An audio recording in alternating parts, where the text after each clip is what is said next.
You're listening to the My Simplified Life podcast, and this is episode number 169.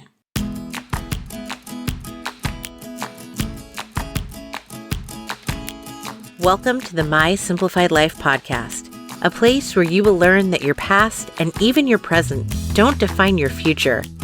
Regardless of what stage of life you're in, I want you to feel inspired and encouraged to pursue your dreams, simplify your life, and start taking action today.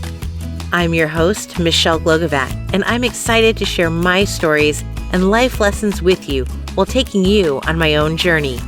This is My Simplified Life. Hey friends, welcome back to another episode. I'm your host, Michelle Glogovac.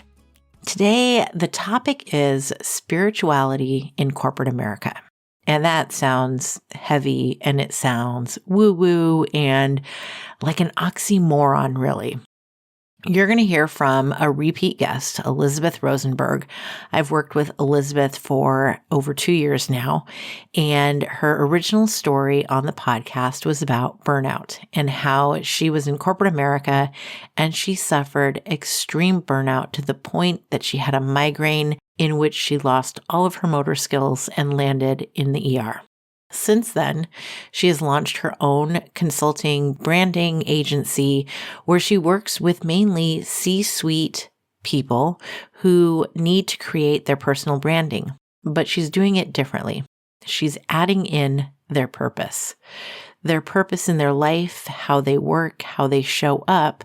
And then on top of that, she's recently not only discovered, but shown the world that she's an intuitive. And we're going to talk all about that and what that means and how people need to bring more spirituality to corporate America and to not make it such a taboo topic. You'll understand more once you listen to our conversation, but I loved it. I think that it should resonate with most everybody who's listening because no matter what you're doing, we're all searching for this purpose. Why are we here? What difference can we make? What's the impact we can have? And how do we bring that into our everyday work life, whether that's in a corporate office or in a business that we own or whatever else it is that we're doing? Hi, Elizabeth. Hello, Michelle. So happy to see your smiling face. I know, you too. It's been too long. Yeah, it's a hot minute, right? You've been on the show, but for those who haven't heard your previous interview, can you introduce yourself, please? Sure. My name is Elizabeth Rosenberg, and I am the founder of the Good Advice Company. It is a communications consultancy and now a personal branding advisory. I love it. And it's so much more. You go very deep, and I'm so excited to get to chat with you about this because I've known this for a while, but the rest of the world hasn't. You recently just shared an op-ed article, I don't know what you want to call it, but you've basically come out, per se. What have you come out as? Yes, I've come out of the closet, per se. I wasn't really sure how else to kind of describe that, but I think after 18 months of my friends and a very good girlfriend who's also an executive coach telling me that I'm telling all of my friends to live authentically and I'm not, but I kind of got the last push that I needed. So a couple weeks ago, I announced on LinkedIn that I am also an intuitive medium and an advanced Akashic Record reader. Which is amazing. I had to Google it all, just so you know. I did too. I didn't know what the Akashic Records were either. And I was like, oh, I need, when somebody recommended I go get one. And I was like, I don't know what the hell this is. And I had to look it up and then was like, oh, I got nothing to lose. Let's check it out. And it so what does that mean? Changing my life. For those who are going to go Google it now, save them a minute.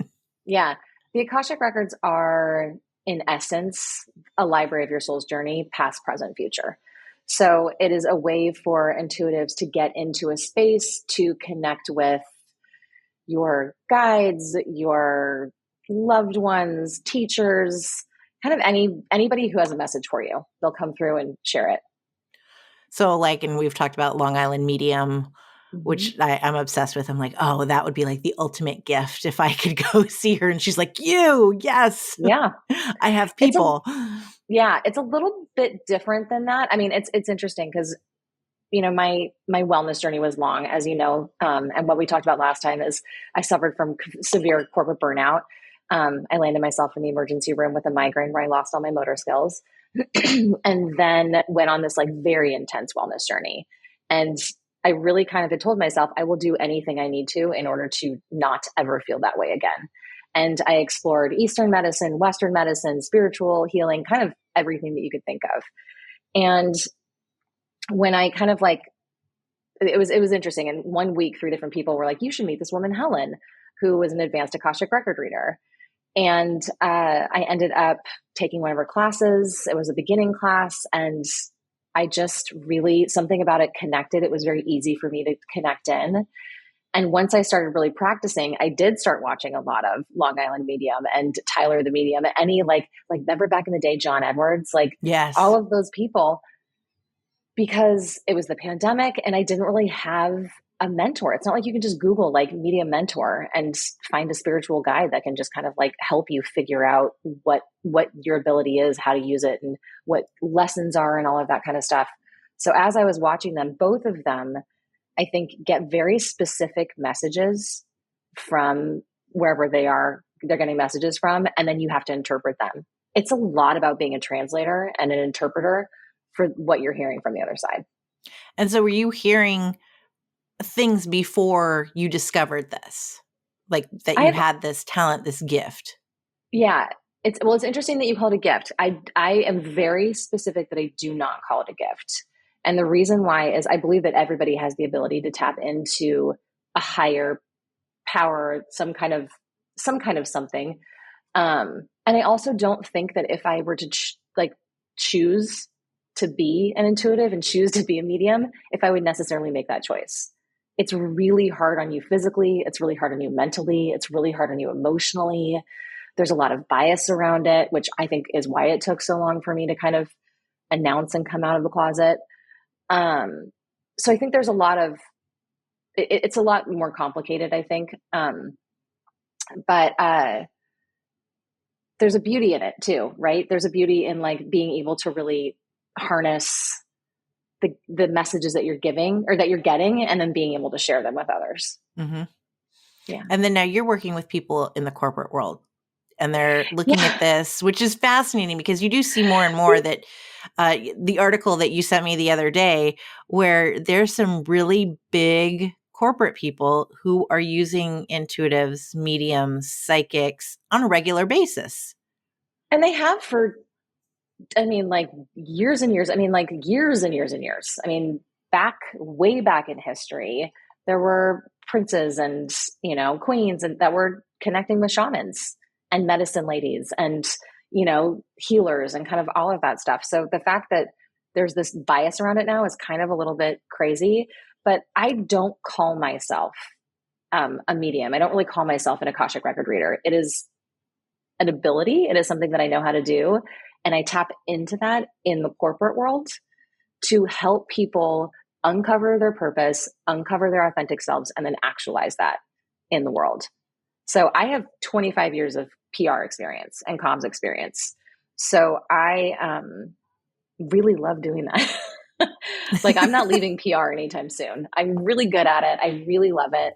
And I think the reason that my clients work with me is because I don't look like a typical intuitive, like a typical psychic. I don't look the part. I look the part of them. So the bias of working with me is not necessarily there because I have the corporate chops to back up and validate the work that I'm doing.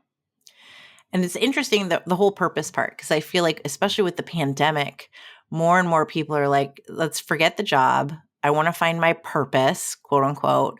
What is that? What does that look like? How do I leave my job? How do I incorporate it into my job?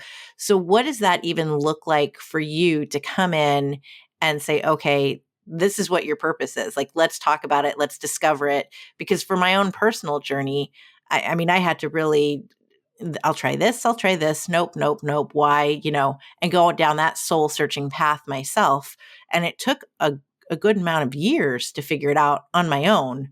Obviously, You're helping people do this in a much quicker time frame. It's interesting. I think that the people who I work with find me when they're supposed to find me. I would say all my clients are already on some kind of, journey to find their purpose. They've already started their trip of alchemy, if you want to call it that. I also think that purposes are very broad. And I think what I do is I really help thread the needle of how you're living your purpose, how you're showing up in your corporate life, how you're showing up as a person. And that's where the PR part comes in, right? That's where the story mining part comes in. That's where the coaching part comes in. Because I also think almost everybody I work with has some kind of imposter syndrome, doesn't necessarily feel worthy of the love that they're receiving or the praise that they're receiving. And I think that's also where a little bit of coaching comes in. I mean, as you know, I'm one of those people that I'll be standing in line in Starbucks and someone will tell me their life story. Yeah, I'll be sitting on the plane next to somebody and it's like somebody is telling me all their deepest and darkest secrets. And I have had this happen to me since I was little.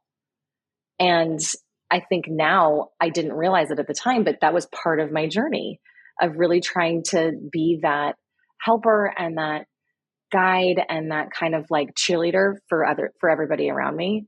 So it's interesting because people say to me, I want to know my purpose.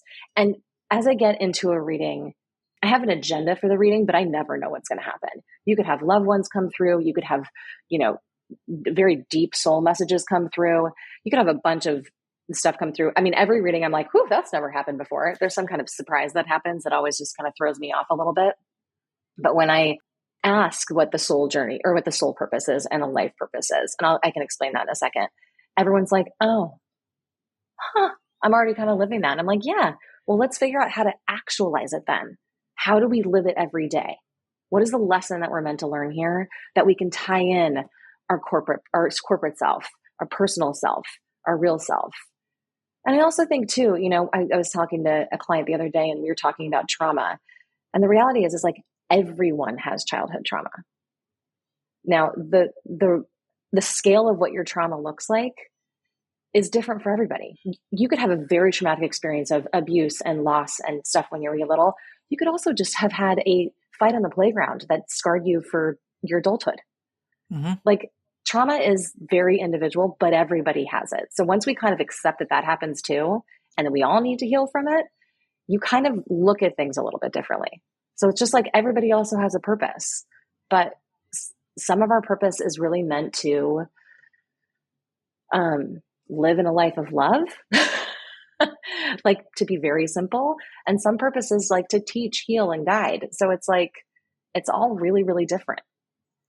There's so much there. I'm reading 2 books right now. One is for a client's book launch, and it's about trauma and how in the medical field, trauma was defined as, it had to be something bad, like you were beaten or there was a death or there was something. And that's why we don't talk so much about everyone experiencing trauma and, the different types of trauma. And then the other one I'm reading is Close to the Bone, which I've told you about too, of how these near-death illnesses are what wakes so many people up to, you have to find a purpose. You have to move, forward and find something in your life that makes you want to continue to live, sort of thing. So I think it's fascinating. All these things, I feel like they're all coming to me at the same time and you're talking about them. And I think the other reason we get along so well is because I've always been the same, where people are telling me things. My husband's gone to the same dental hygienist for I don't know how many years. I got her last time out of the blue and I came home. I'm like, did you know that her partner passed away? And and he's like, you went to my hygienist? I'm like, yeah. You've never told me this. He's like, she's never shared that. I'm like, oh, well, there you go. Well, we're also the people that like babies and dogs, like love, right? That like, right. Yeah, you'll be walking down the street. I mean, I was walking down the street in New York and a dog literally ran across the street. And the owner was like, oh my God, I'm so sorry. That's never happened to me. And I was like, it happens all the time. It's cool. Like, it's what it is. I'm the baby whisperer. I've been told. Exactly. I am too. Exactly. Yeah. It's so funny. Yeah. Maybe there's something there. I don't know. I'm waiting for you to tell me that someone's trying to come through. No. Well, we did have that experience with you. We did. Yes, we did. Yeah. Which is, it's incredible. And so I know that what do you call it? A talent? If it's not a gift? I call it an ability. that I Okay. just So I like know your really, ability it's works. like anything else. I just really tap into it. Yeah. Yeah. Yeah. And so when people come to you, so they come to you, you've talked about their purpose, you've put them on this Yeah. new path. Like what happens then? Because I feel like there's a hard spot. And even in my position and you from the PR world, you know that we will give you all of the tools. We will give you the path. Now go forth, and make it happen. I'm sure some don't. Yeah. Well, let's talk about the process first. And this is where it's like, I tie together the worlds. It's not like you're getting an intuitive reading and then I'm like, go forth. Here's your purpose. Good luck. So, the very first session is an intuitive reading. And again, like I always tell everybody, whatever comes through is supposed to come through. I have an agenda. I will try to steer as much as I can, but let's just see what happens. The second session is a behavioral analysis. So I work with an executive coach and we take my clients through a really behavioral data on the best way to work, the way that you should work, the type of people that you should be working with. And it's funny because after the first session, everyone's like, oh my God, I love that session. It was so great. And the second session, they're like, oh my God, that was my favorite. But the beauty is that you're tying in what I call intuitive data with behavioral analytics, and they always match up. It's like a wild phenomenon. The third session is a very in-depth story mining session. I give you homework and then I kind of read between the lines. And it's interesting because I think every leader that I work with, every executive that I work with comes to me and is like, I want to talk about diversity and leadership and creativity. And I'm like, no one gives a shit what you have to say about any of those things. Like PR has changed, the world has changed. You have nothing new to say about any of those things unless it's super, super provocative. No one is going to care. And when they hear that, they're then more open to talking about the authentic stories that are actually interesting to them. Whether you're leading as a sober leader, whether you have children on the spectrum and you then lead your teams differently because of the way that you parent. There's so many different stories that have kind of come out. And those are the stories that people are finding interesting. Those are the stories that are relatable, right? Like if I hadn't told my burnout story, I mean, that it's interesting. That morning, I mean, I tell this a lot, but like I threw up before I knew that it went live. It went live and was like, oh my God, like everyone's going to think that I'm weak. I'm never going to be able to get a job again. And that was kind of the beginning of my own brand building.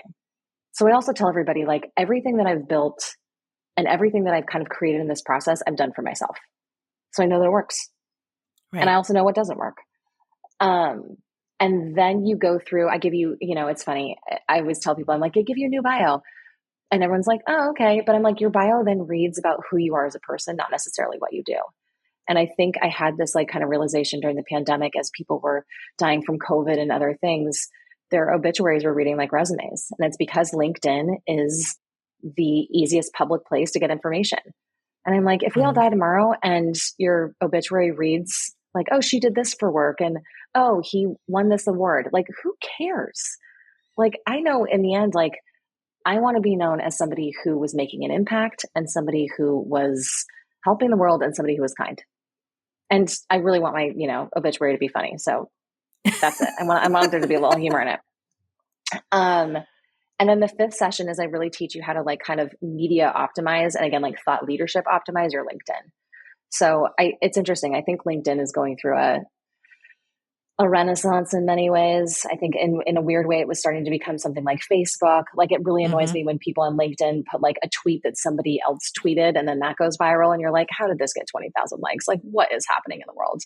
But I also think it's a place for really authentic thought leadership to share kind of like hot takes and opinions on what's going on in the work world.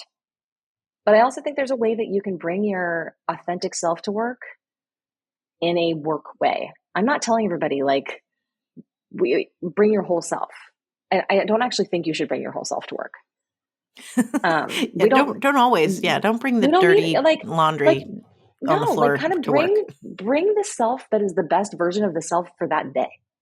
But I think it's hard because I think when you are presenting your authentic self as a leader or even, as a team member, it can be very scary because you have a lot of fear around the judgment that people are going to have around you. I mean, prior to putting out the story about me being intuitive, I was like, I'm not even gonna be able to get a job I hate after this. Like, what is like, ugh, this is terrifying. And it was the complete opposite. It went great. Yep. But because I'm a PR plan, or a PR person, I had a plan for both. I was like, well, if I get completely shunned, this is what I'm going to do.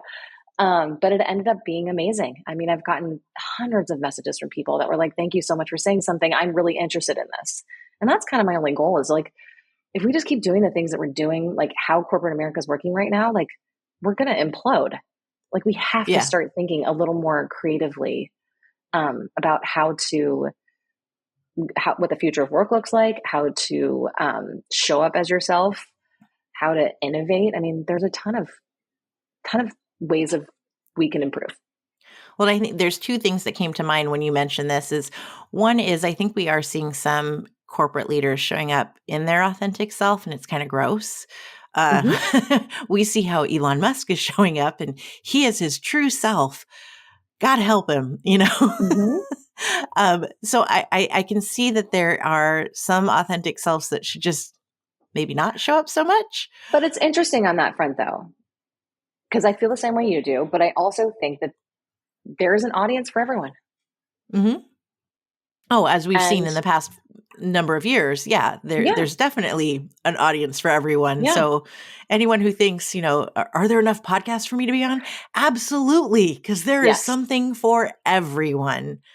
The other thing, when you talk about being your authentic self and people saying, oh, I'm interested in this, I think that there's a problem with people who then say they're interested, but they won't say it out loud. I pride myself on, I will tell you, I think this is freaking awesome. And, teach me more. I want to hear more, give it all to me. But then you have people who are like, oh, I think it's really cool, Elizabeth, but can you meet me, in the back alley and we'll talk about it there, but don't tell anyone that I'm here. That's probably half my clients, in all honesty. And I think I've become very comfortable with that because it's not that's their journey. They will get somewhere when they need to get somewhere. At the beginning of the year, I kind of made this decision and this pact that when I'm thinking something nice about someone, I just text them and say that, because I think that I don't want to leave anything on the table. And I also feel very, very strongly that we shouldn't have to die for people to say nice things about us. So as often as I can, I try to compliment a stranger every day, and I try to say something nice to somebody that I know every day. During the pandemic too, I started telling people that I love them outside of my family and close friends. And I think that also just changed the way that I kind of show up in the world and changed my relationship with the people that I really value. But it's interesting because, I've sent a few messages to people. I was just like, I was thinking about you and I just wanted to say something really nice to you. And I say the nice thing and I don't hear anything back. And that's happened now 3 or 4 times. And the lesson for me in that was, I don't need the validation and the thank you to say something. I was saying something nice for that person, not for the response in return. So I actually really encourage everybody who's listening, once a week, say something nice. And if you don't hear back, it's not about you. You did your job. I love that. I've had a similar journey because I'll be like, oh, should I text them? Oh, I don't, should I, or do I come off as too needy if I'm like, and I've said, fuck it. I'm going, hey, I like you. And I'm going to let you know I like you. Or, I encourage my daughter who's 6 she's like, oh, she's got pretty nails. I'm like, tell her, go ahead and tell her that you really like her nails because it could make her day. And that could set who knows off down the road. Go tell her. She's like, oh, okay. So I'm trying to teach her to do that so she doesn't get to her 40s like we are and say, oh yeah, shit, I should be telling people that I really liked their outfit on the street, or that was really nice what they just did. And yes. And the other thing too is I think we always have to remember to have a lot of grace for everybody around us.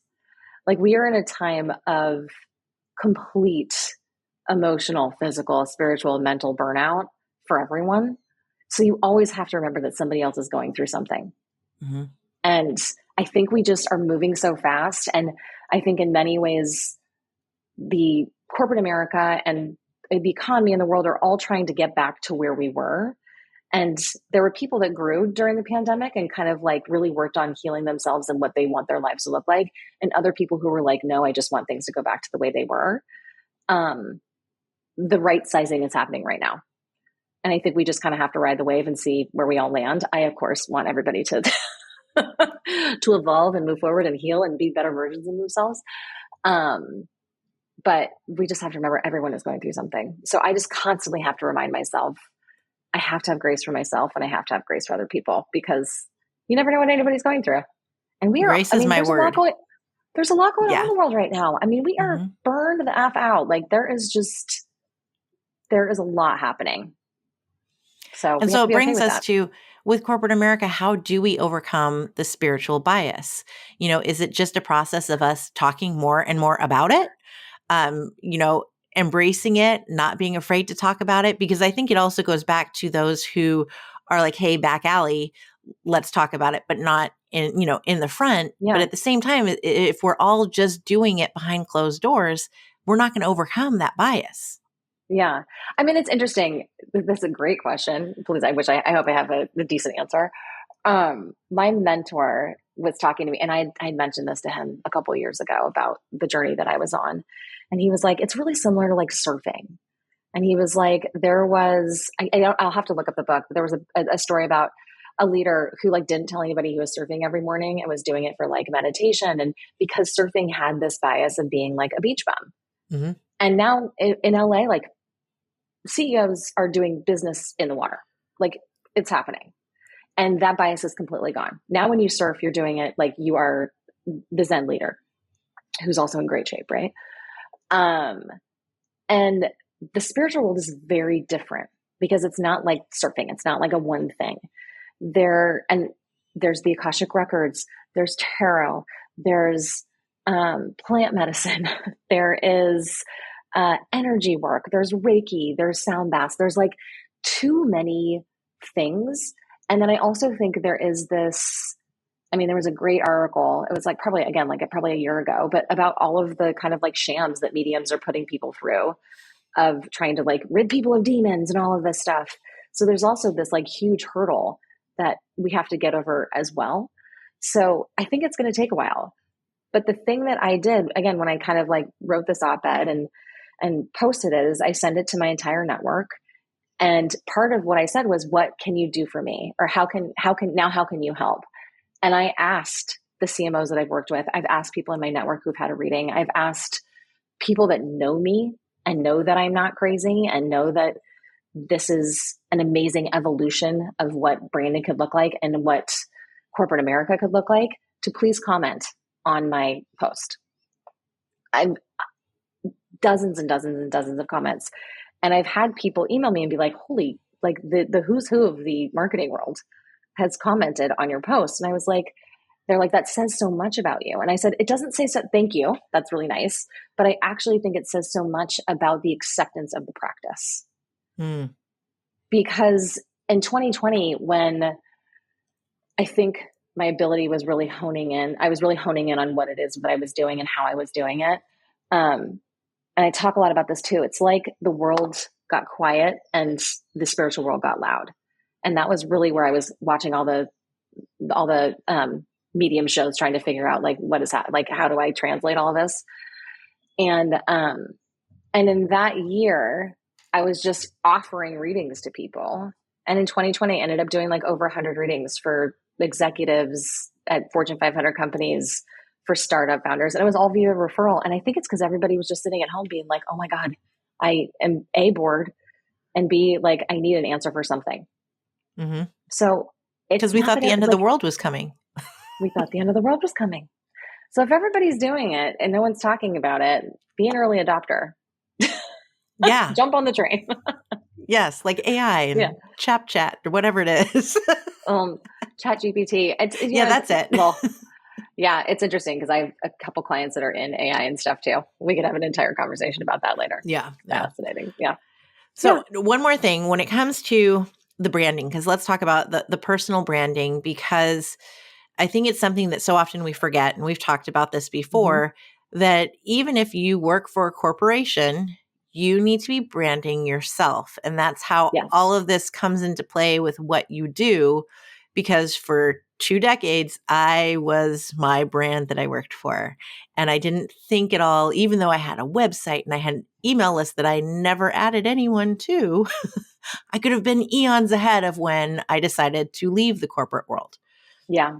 So, bring that all Tips? into, Want some tips?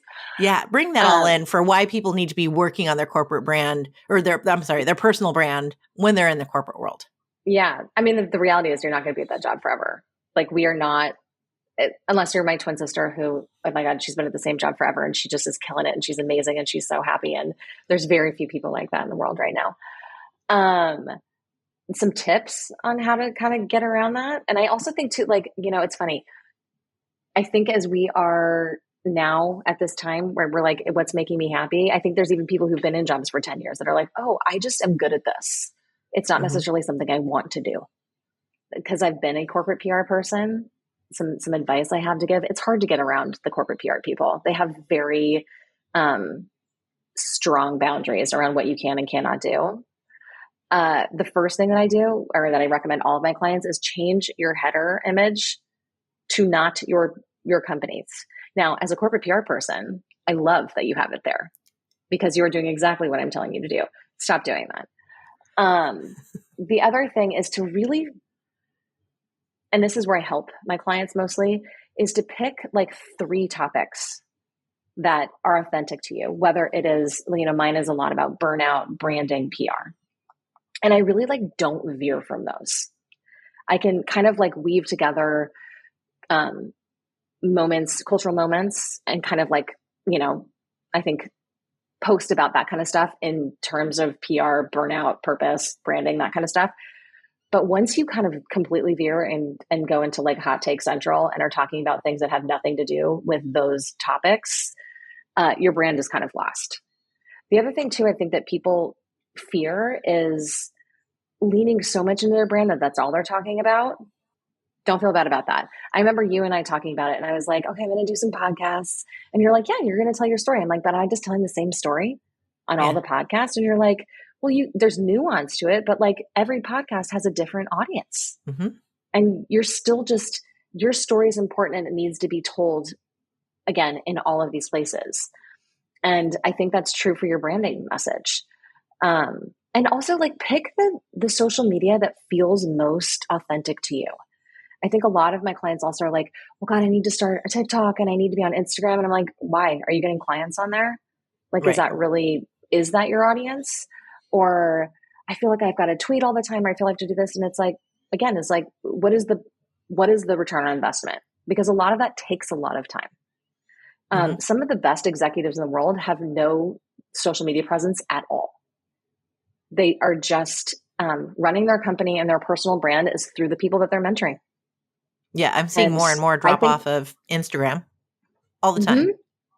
Yeah, and I think there's something actually kind of lovely about that. That's your brand. Cool. You do you. Yeah. Yeah, but getting around corporate PR people is hard because the thing you have to remember is that you're not their priority. The brand is their priority.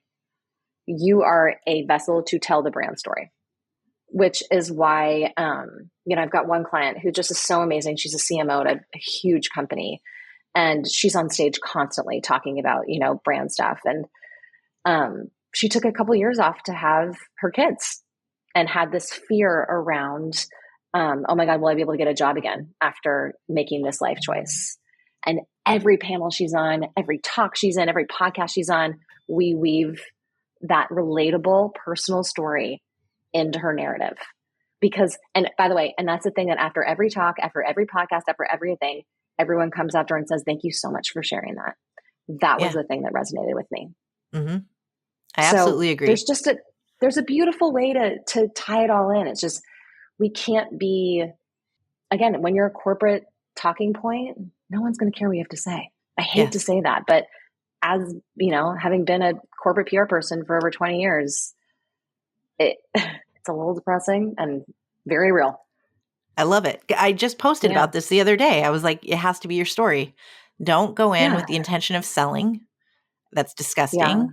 And I think if you just are always talking about the corporation, the brand, Yeah. whatever it is, nobody's going to care. Go in with your story and let No. people relate. And ultimately, they'll want to buy from you, whatever it is. Yeah. And I also, everybody's on their own timeline. Mm-hmm.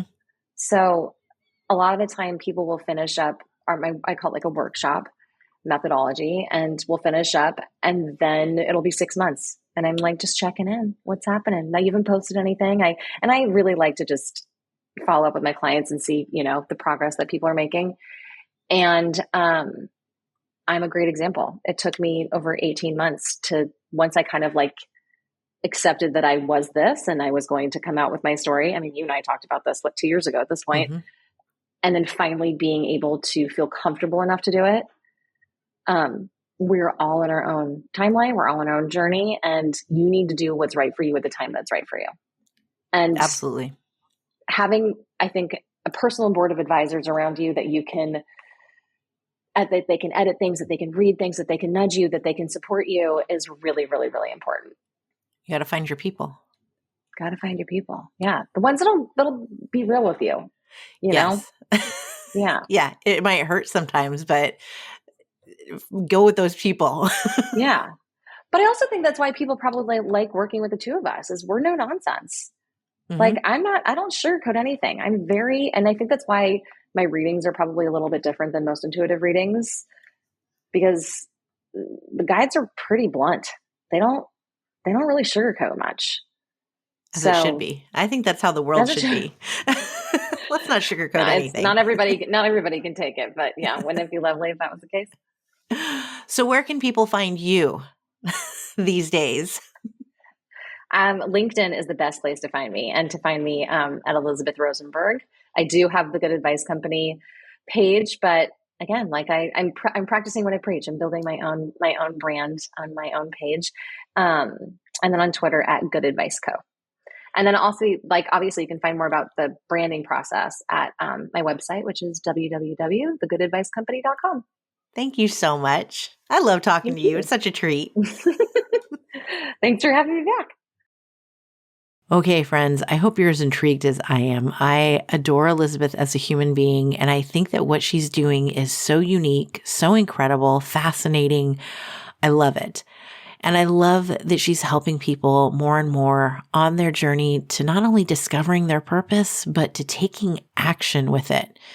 It's one thing to say that you want to have purpose and that you want to make a difference, but it's a whole other thing to actually go out and do that and to make sure that you are living out your purpose every day in the corporate world, in your business, in whatever it is that you are doing. I encourage you this week to think about what it is that you want to make a change. What is your purpose in this world? What are you meant to be doing? And how are you showing up and doing it every single day? If you're in the corporate space, how do you do that with your clients, with your coworkers, with your team members? How is that? And are you representing yourself in that same way in whatever space you're in, whether it's online or in the boardroom? I encourage you to take that closer look and to get in touch with the guides, the spirits, the extra that's out there that you may not even be thinking about having an impact on your life the way that it is. Connect with Elizabeth if you think that's a great fit, because I know that she will help you find that purpose and will help you make a difference not only in your life, but in the lives of so many others.